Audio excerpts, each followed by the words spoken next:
Thursday, Friday, Saturday and Sunday, whether he's had a great day, whether he's had an off day, a bad day or a shocking day.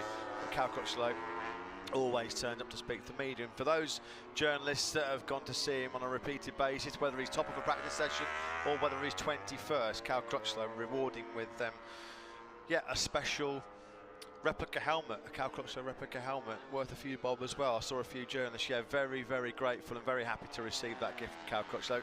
I too, I must admit, back in 2011, the end of Cal's very, very difficult rookie year, was the lucky recipient of a gift from Cal Crutchlow. I said, oh mate, you don't have to do that, blah, blah, blah, when I was working with Motorcycle News back in the day. And he said, well, it's just a token of my appreciation, because he said, I had such a terrible year. You were the only person that used to come and speak to me every day. But yeah, Cal Crutchlow, I do think occasionally can be a little bit misunderstood, because we do know Cal. He does like to dish out a few barb comments. He likes to generate a bit of publicity and create a bit of controversy in the paddock, but that's part of what makes Cal Crutchlow tick. That's why people like him, because he's not scared to say what he thinks. No, well, he's a bit of a wind-up merchant at times, but he's great value. I mean, the times we've had social media questions this year, the press conference has been a brighter place thanks to Cal Crutchlow.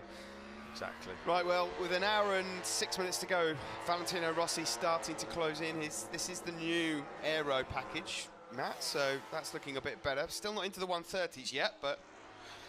Then we know that Andrea Dovizioso's already packed up because he was really good enough to come and talk to you. Has there been any indication from any of the teams and riders that somebody might go for glory, try and get that headline-grabbing lap time in this final hour or so?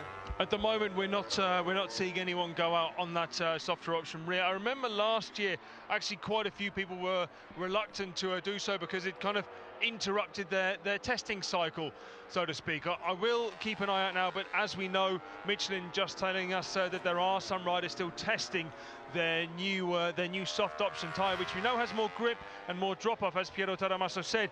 The only slight downside is, and it's a bit of a shame for the TV viewers and myself, it's not painted with a white line on the side. Okay, thanks for that, Dylan. We're looking at Valentino Rossi here, about to post another fastest laps, 9th quickest in the session so far. So perhaps Valentino just trying to squeeze a fast one in here towards the end. Yeah, interesting there, wasn't it? Listen to Piero Taramasso, the new boss of Michelin, of course, with Nicolo Guber stepping aside after the Valencia Grand Prix. A long and distinguished career for Nicolo Guber, 28 years, I believe he spent in Michelin. Crucial in their recent success in 2- and 4-wheel motorsport, Nicolo Guber. So we wish him well in his new venture, of course, heading up the new electric racing series for Dorna in the future. Rossi is on the move, isn't he? 30.9 then for the Italian. Marc Marquez now heading out on circuit. Brand new slick, that was. He's definitely out on brand new rubber, isn't he? A crucial test, as I was saying, Piero Taramasso. Jerez with that new surface, Steve. That's going to be a really important 2 days next week as they try and get some crucial information on the new surface ahead of the Spanish Grand Prix next year. Yeah, that will be a crucial test. And we heard from Dovizioso, it'll be crucial for them as well, because it's another tight and twisty circuit, and traditionally one that, Andrea Dovizioso hasn't performed that well at before. Seeing a replay here of Valentino then, still out on circuit. In fact, he's just made it into pit lane now. Pretty much every single rider, according to my time screen. Oh no, it says in on our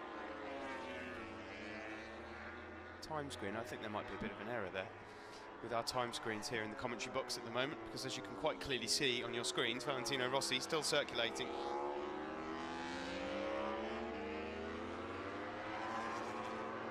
So will anyone challenge the 30.2 in this session, or ultimately the 30.189 that Maverick Vinales set yesterday? That's the question. I'd be rather surprised, Matt, if someone didn't fancy a pop at it. Although, if they're going to do it, they'd want to do it pretty quickly, because these days do set in quite fast. Dylan. And this is quite interesting, Steve, because you managed to spot it absolutely right. Valentino Rossi, before we came on this break, before Lucio Cecchinello was talking to us, Valentino Rossi was exclusively working on two 2016 chassis machines. Now, Maverick Vinales, he earlier on was running the 2017 chassis with the aero package as well. But Valentino Rossi, the run he's done right now, that is with the 17 chassis plus what you might call the 18 style fairing.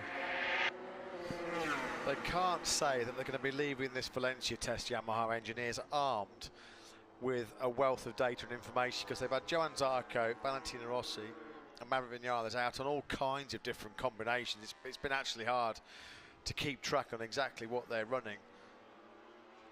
Valentino doesn't look like he's going to be stopping for long either.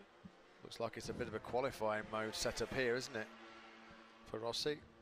Taking on some water, wiping himself down.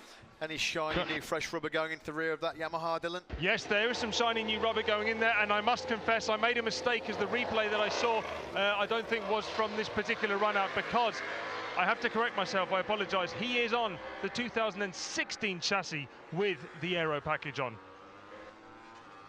Well, to be honest, I can't. It's very difficult to keep up, so I'm not surprised that we've all got it wrong. Check all the data, but so far it looks like no big difference. I mean, of course, you're testing this tyre here at Valencia, a track with a certain characteristic.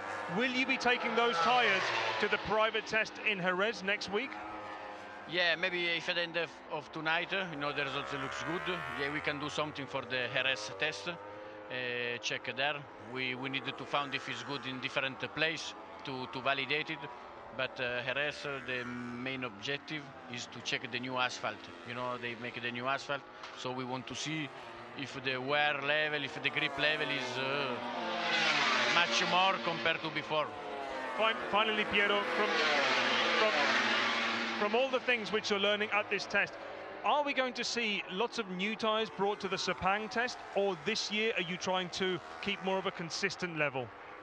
Yeah, we will continue with the strategy to do very little test, slow down the development to keep a more stable range of tire. In Sepang, we will bring just 2 new front compound. This is hard compound for hot condition, for very abrasive track. So that will be for the beginning of the season, for Argentina, for Austin race, for example, and we will test that in Sepang and in Thailand. Piero, thank you very much for that. Thank you to Piero, thanks to Dylan there as well. Well, it looks like, talking of tyres, Matt, some softer rubber might have gone in underneath the Italian Franco Morbidelli, because he's just